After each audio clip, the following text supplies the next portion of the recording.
প্রতিনিয়ত লেখাপড়া করে চলেছে।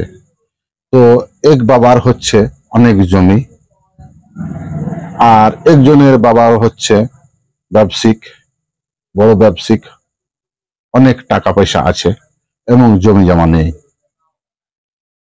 তো লেখাপড়া করতে করতে যাই হোক দুজন কিন্তু এসএসসি পরীক্ষা দিল।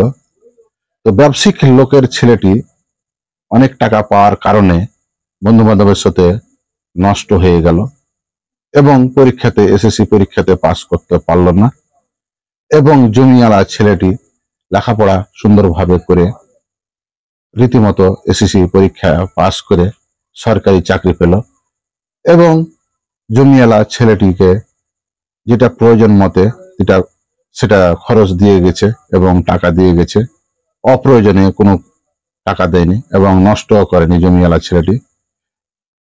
তো এখানে আপনারা বুঝতে পারলেন যে ব্যবসায়িকের ছেলে ভালো করেছে না মন্দ করেছে।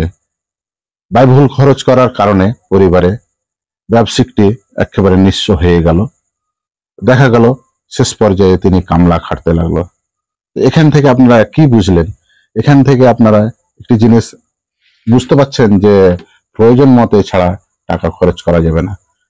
এই পরিবারটা থেকে আপনারা বুঝতে পারলেন যে আমরা প্রয়োজন মতে খরচ করব। প্রতিটা বাবাকে বলবো আপনার ছেলেকে টাকা হাতে তুলে দিবেন না, প্রয়োজন মতে দিবেন। প্রয়োজনের বাইরে করলে এরকমই হবে। তো দেশ ও দেশের বাইরে থেকে যে যেখান থেকে ভিডিওটি দেখছেন অবশ্যই ভাবছেন যে মোবারক ভাই কি ধরনের ভিডিও বানালো। তো আমি দেশের পরিস্থিতি নিয়ে কথা বললাম। তো অবশ্যই আপনাদের যদি ভালো লাগে লাইক কমেন্ট শেয়ার করে MTV চ্যানেলের পাশে থাকবেন, আর অবশ্যই ভালো ভালো কমেন্ট করে কোন ধরনের ভিডিও দেখতে চান অবশ্যই কমেন্ট করবেন, আর ভিডিওটি ভালো লাগলে শেয়ার করে দিবেন। এই বলে আমি শেষ করছি। আসসালামু আলাইকুম।